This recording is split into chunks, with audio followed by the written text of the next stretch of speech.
Dewa Obat Terkuat. Bab 39. Lin Yi duduk di kursi belakang, melirik ke kaca spion, dan melihat Ye Xihan mengikutinya dari kejauhan. Hari-hari ini, Ye Xihan berpikir bahwa dia tidak menyadari adanya hantu, tapi bagaimana dia bisa menyembunyikannya dari Lin Yi. Bahkan pembunuh paling mengintai di dunia tidak bisa bersembunyi di depan Lin Yi, apalagi seorang gadis kecil. Tuan Lin, apakah Anda perlu menyingkirkannya? Lupakan saja, tidak perlu. Lin Yi berkata, jika dia ingin pergi, biarkan dia pergi. Ya, saya akan mengatur seseorang untuk melindungi Nona Ye. Sopirnya jelas sudah tua dan sangat dihormati oleh Yang Rong, jadi dia memenuhi syarat untuk menjemput Lin Yi. Mobil melaju ke dinasti KTVA, dan Lin Yi turun dari mobil dan langsung masuk. Jauh dari sana, Ye Xihan menghentikan mobilnya dan tidak berani mengikutinya. Hah, anggap saja ada masalah. Siapa yang tidak tahu apa yang ingin dilakukan pria ketika datang ke tempat seperti ini? Dia duduk di dalam mobil, mengetukkan jarinya di kemudi, menatap pintu dinasti KTV, menunggu Lin Yi keluar lagi. Pada saat ini, di kantor Yang Rong, aroma teh masih melekat. Kalian berdua adalah master terkenal. Saya akan membantu Anda malam ini. Yang Rong tersenyum dan memandang orang-orang yang duduk di kedua sisi sofa. Inilah para master yang dia minta untuk diundang oleh anak buahnya. Salah satunya adalah seorang petinju tua yang telah berkecimpung dalam dunia tinju selama 30 tahun. Dia sangat terkenal di daerah Lingnan dan memiliki keterampilan yang luar biasa. Yang lain terlihat sangat muda, dia adalah orang yang kejam di jalan, dia berasal dari latar belakang yang liar, tetapi kemampuan bertarungnya luar biasa dan dia tidak mengatakan apapun yang kejam. Keduanya saling melirik, seolah-olah mereka sedang menilai satu sama lain untuk melihat apakah mereka memenuhi syarat untuk setara dengan diri mereka sendiri. Mereka melakukannya demi uang, dan mereka tidak bisa menolak harga Yang Rong. Tuan Yang, masalahnya mudah ditangani. Saya dapat membantu Anda menyelesaikannya sendiri. Petinju tua itu menyipitkan matanya, mengambil cangkir teh di depannya, dan berkata dengan tenang, jika saya, Master Tinju Petir Hunyuan, bahkan tidak bisa melakukan ini, maka sia-sia saya sebagai seorang Grandmaster. Dia menyesap tehnya, mendecakkan bibirnya, dan meletakkan cangkirnya. Jelas sekali, tehnya tidak berkualitas tinggi dan dia tidak mau meminumnya. Saya sudah lama mendengar nama Grandmaster Ma. Merupakan kehormatan bagi saya untuk mengundang Grandmaster Ma ke sini hari ini. Yang Rong tersenyum dan memuji. Dia menoleh untuk melihat pemuda lainnya, yang dijuluki serigala liar, tetapi serigala liar duduk di sana tanpa mengucapkan sepatah kata pun, memancarkan aura yang ganas. Inilah kekejaman yang sesungguhnya. Tuan Lin ada di sini. Seseorang berteriak di luar pintu. Yang Rong segera mengangkat kepalanya, berdiri dan berjalan cepat ke pintu untuk menyambutnya. Grandmaster Ma sedikit mengernyit. Ketika dia datang, Yang Rong tidak begitu sopan. Dia tahu bahwa aturan tinju hitam di Tianhai membutuhkan 3 master selain dirinya dan orang lumpuh di depannya. Ada satu lagi, yaitu Tuan Lin. Grandmaster Ma berbalik dan melihat Lin Yi berjalan masuk melalui pintu.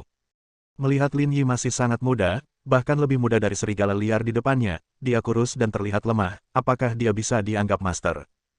Tuan Lin, silakan lewat sini. Yang Rong secara pribadi memimpin, dan sikap hormatnya membuat Grandmaster Ma dan serigala liar merasa sedikit tidak nyaman. Mereka melirik Lin Yi dengan tatapan tidak ramah, seolah ingin melihat kemampuan seperti apa yang dimiliki orang ini yang bisa membuat Yang Rong menganggapnya begitu serius. Tapi Lin bahkan tidak melihat mereka, dan hanya duduk di samping, seolah-olah mereka tidak ada sama sekali. Ini juga tuan yang diundang oleh Yang Rong. Grandmaster Ma mendengus dan berkata dengan nada aneh, saya ingin tahu siapa nama orang ini. Saya adalah ahli tinju petir Hunyuan, Ma Qian. Lin Yi hanya meliriknya dan mengangguk ringan. Grandmaster Ma langsung marah. Sikap yang luar biasa. Bagaimana kamu bisa berbicara pada dirimu sendiri seperti itu? Yang mulia, tidakkah Anda berani menyebutkan siapa nama Anda dan di mana Anda belajar? Grandmaster Ma berwajah datar dan sangat tidak puas dengan sikap Lin Yi. Bahkan pria kejam seperti Wild Wolf setidaknya akan mengangguk dan menyapa ketika dia melihatku.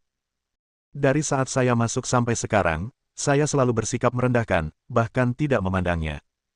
Tidak ada yang perlu dikatakan. Lin Yi berkata dengan tenang. Dia melirik Grandmaster Ma, Yang Rong, kamu melakukan sesuatu yang tidak perlu. Jelas, yang dia maksud dengan ini adalah dia merasa sudah cukup, dan tidak ada gunanya Yang Rong mengundang 2 orang lagi. Ini adalah kebenarannya. Yang Rong mengetahuinya. Dia hanya berharap jika Grandmaster Ma dan yang lainnya bisa menyelesaikannya, orang-orang setingkat Lin Yi tidak perlu mengambil tindakan. Namun, dia tidak bisa mengucapkan kata-kata seperti itu di depan Grandmaster Ma dan Wild Wolf. Tapi Grandmaster Ma langsung berdiri saat mendengarnya. Apa maksudmu? Dia menunjuk ke arah Lin Yi, anak muda, kamu terlalu sombong. Tak seorang pun di lingkaran seni bela diri ini berani berbicara kepadaku seperti ini. Mendengus. Serigala liar juga mendengus untuk mengungkapkan ketidakpuasannya. Tapi Lin Yi mengabaikannya sama sekali. Grandmaster Ma, Saudara Yelang, jangan marah. Kita semua adalah ahli yang saya undang, dan saya harap kita semua bisa konsisten dengan dunia luar. Yang Rong berkata cepat, selama aku bisa mengalahkan macan putih, aku akan memberimu 2 juta uang tunai lagi. Mendengar kenaikan harga, mata Yelang berkilat kaget, dan Grandmaster Ma mengangkat kepalanya sedikit, menahan postur Grandmasternya, dan duduk perlahan. Demi uang, dia tidak harus sepengetahuan Lin Yi. Tapi itu hanya harimau putih.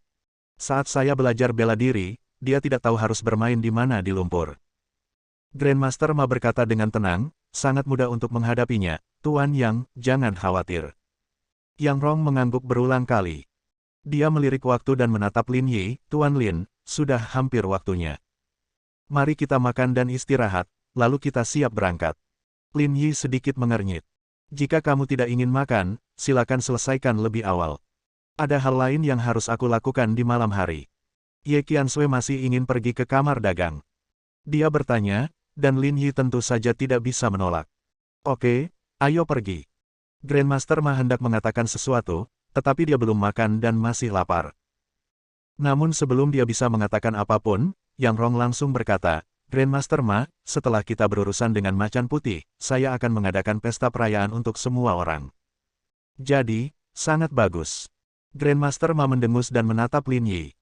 Dia tidak mengatakan apa-apa lagi, tapi ketidakpuasannya terhadap Lin Yi menjadi sedikit lebih serius. Iring-iringan mobil berangkat dari dinasti dan langsung menuju ke Danau Weiming, tempat pertandingan tinju malam ini. Dari kejauhan, Ye Xihan melihat Lin Yi dan yang lainnya masuk ke dalam mobil dan pergi. Dia segera turun dari mobil, memanggil taksi dan mengikuti mereka.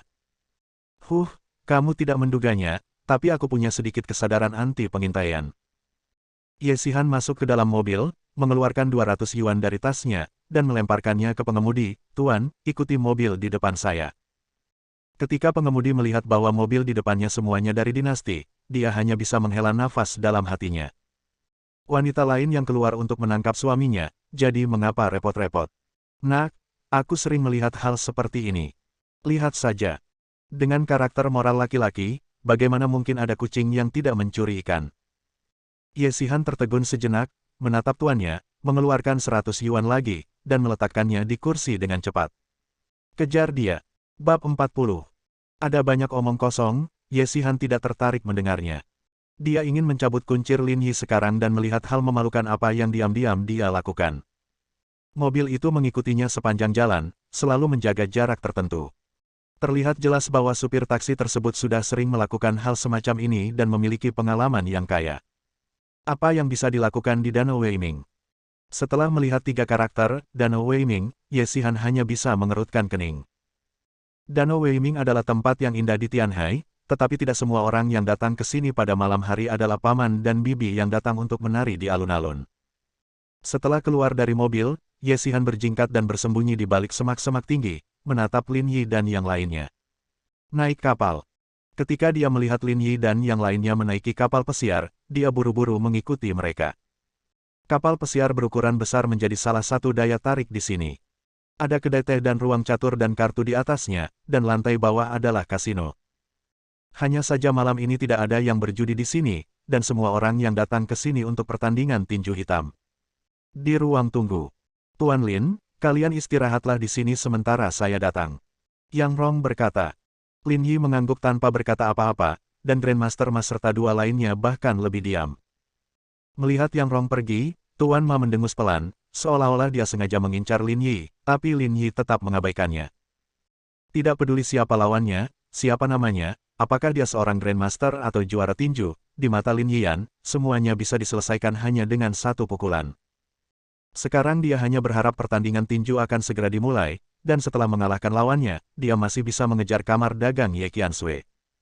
Dan pada saat yang sama, beberapa bos lingkaran bawah tanah di Tianhai berkumpul. Saat Yang Rong masuk, sepasang mata tertuju padanya. Saya pikir Tuan Yang tidak berani datang. Wulong duduk di satu sisi dengan cerutu di mulutnya, rambutnya masih acak-acakan dan sangat sombong. Bos Wu memberikan tantangan, bagaimana mungkin saya tidak datang? Yang Rong duduk dan menatap Wulong, betapa kecewanya kamu jika aku tidak datang. Hahaha, benar. Kalau kamu tidak datang, aku akan kecewa banget. Wulong menyilangkan kakinya. Semua orang ada di sini, jadi mari kita bicarakan. Saya tidak ingin banyak chip dalam pertandingan tinju hitam ini. Ini adalah aturannya.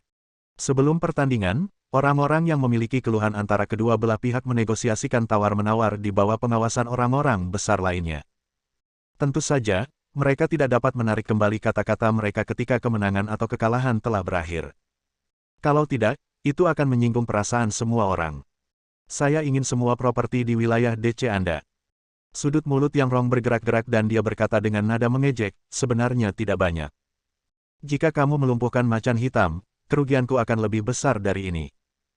Wulong tidak sopan, jika kamu tidak berani, berlututlah sekarang, bersujud padaku dan minta maaf, dan aku bisa memberimu kesempatan. Yang Rong mencibir. Dia lebih baik mati berdiri daripada berlutut. Tuan Yang, kita semua adalah teman. Kita berada dalam lingkaran ini untuk situasi yang saling menguntungkan. Jika kalian berdua memulai perkelahian, itu tidak akan baik bagi lingkungan Tianhai. Ya, bagaimana kalau meminta maaf, Tuan Yang? Berikan saja kompensasi. Bos Wulong, tolong beri kami muka. Jangan seperti Tuan Yang. Mengapa akhirnya merugikan kedua belah pihak? Beberapa orang besar berbicara satu demi satu. Namun bagi Yang Rong terdengar bahwa orang-orang ini tidak berusaha membujuknya untuk berdamai, mereka jelas-jelas memaksanya untuk menundukkan kepala. Akan aneh jika mereka tidak memanfaatkan kesempatan ini untuk menyerang diri mereka sendiri dengan keras. Tidak dibutuhkan. Yang Rong berkata, pertandingan tinju hari ini pasti akan dipertandingkan. Yang saya inginkan juga tidak banyak. Semua properti dimiliki oleh Bos Wulong di distrik Barat Daya. Dia mengertakkan gigi dan cahaya kejam muncul di matanya. Orang-orangku akan menghancurkan harimau putihmu juga. Bos Wu, jangan merasa bersalah. Hahaha. Wulong sepertinya telah mendengar lelucon besar dan tidak bisa menahan perutnya dan tertawa. Dia mengembuskan asap dan memandang Yang Rong sambil tersenyum. Oke, sudah beres. Aku akan kalah. Aku akan memberikan semua yang kumiliki dan hidupku. Tapi jika kamu kalah. Wulong berdiri dengan ekspresi garang di wajahnya. Aku menginginkan hidupmu, dan aku ingin mengirim ibumu yang sudah tua ke rumah bordil. Hahaha. Ekspresi Yang Rong berubah dan sudut matanya bergerak-gerak. Siapapun yang mencoba melakukan apapun terhadap ibunya akan membuatnya gila.